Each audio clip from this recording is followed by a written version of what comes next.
पहले काशी, मथुरा और अयोध्या में भक्तों का सैलाब उमड़ पड़ा है। लाखों श्रद्धालुओं की भारी भीड़ पहुंचने से हालात महाकुंभ जैसे बन गए हैं। काशी, मथुरा, वृंदावन की गलियों में पैर रखने तक की जगह नहीं है। काशी विश्वनाथ और अयोध्या में मंदिर के बाहर 2 किलोमीटर तक लंबी कतारें लगी हुई हैं श्रद्धालुओं की। ये 3 तस्वीरें जो आप देख रहे हैं, यहाँ पर अयोध्या के हनुमान गढ़ी के बाहर की तस्वीर, वाराणसी में काशी की तस्वीर और मथुरा में भी भगवान कृष्ण की मंदिर के बाहर की ये तस्वीर।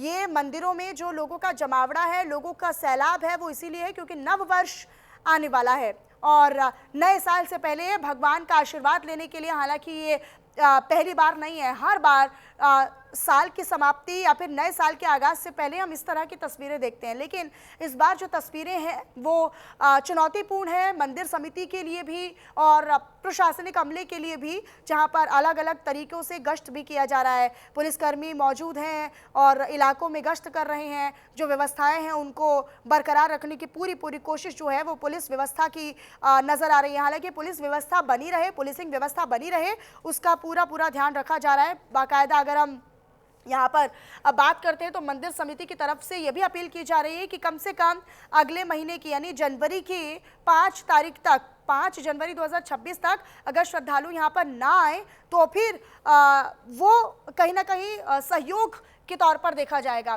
तो ये आपको बताएं, ये जो आप तस्वीर देख रहे हैं ये विनम्र अपील भी की जा रही है, जिसमें साफ तौर पर ये लिखा हुआ है कि 5 जनवरी तक मंदिर में अगर ना आए क्योंकि ज़्यादा भीड़ है, यहाँ पर पैर रखने तक की जगह नहीं है और लोगों को किसी परेशानी का सामना ना करना पड़े, उसका जो ध्यान है वो भी रखा जा रहा है। और इसी के मद्देनज़र ये विनम्र अपील जो है वो की गई है।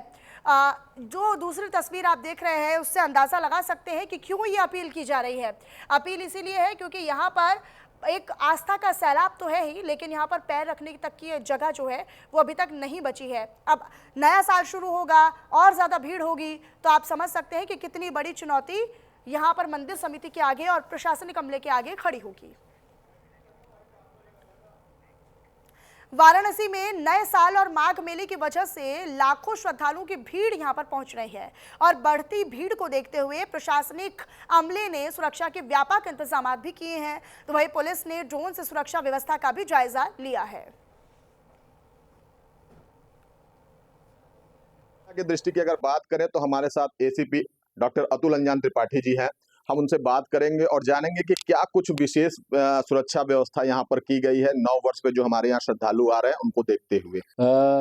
आगामी जो नव वर्ष आ रहा है उसके अलावा जो प्रयागराज में माघ पूर्णिमा का आने वाला स्नान है उसको लेकर लगातार लाखों की संख्या में श्रद्धालु आ रहे हैं। इनकी सुरक्षा के दृष्टि से बैरिकेटिंग की जा रही है, डाइवर्जन पॉइंट्स बनाए गए हैं और श्रद्धालु जो आ रहे हैं उनको किसी प्रकार की असुविधा ना हो इसके लिए पीएस सिस्टम से अनाउंसमेंट भी किया जा रहा है। गदौलिया पे पीएस कंट्रोल रूम भी बनाया जा रहा है जहां से सीसीटीवी कैमरे से लगातार मॉनिटरिंग चल रही है। कई थानों की फोर्स, सिविल फोर्स, पीएसी और पैरामिलिट्री फोर्सेस का भी डिप्लॉयमेंट किया गया है। इसके अलावा नाविकों के साथ भी बैठक की गई है, उनको भी सेंसिटाइज किया गया है। जो भी नाविकों पर सवार हो रहे हैं वो लाइफ जैकेट पहने, जो निर्धारित रेट है वही श्रद्धालुओं से लिया जाए। मंदिर प्रशासन के द्वारा भी जो प्रोटोकॉल व्यवस्था है उस पर रोक लगाई गई है। ड्रोन के माध्यम से एरियल सर्वेलांस किया जा रहा है, साथ साथ में सोशल मीडिया पे भी मॉनिटरिंग लगातार की जा रही है। उसमें भी यहाँ पे काफ़ी भीड़ आने की संभावना है। लाखों की संख्या में अभी से श्रद्धालु आ रहे हैं। कल का भी लगभग फिगर जो है 3 से 4 लाख था, तो ये लगातार जो है संख्या बढ़ती जा रही है। तो लाखों की संख्या में श्रद्धालु आएंगे और इसके लिए पुलिस प्रशासन ने पर्याप्त व्यवस्थाएं सुनिश्चित की हैं। पूरी सुरक्षा व्यवस्था मुकम्मल की जा चुकी है। वाराणसी से न्यूज इंडिया के लिए अमल श्रीवास्तव।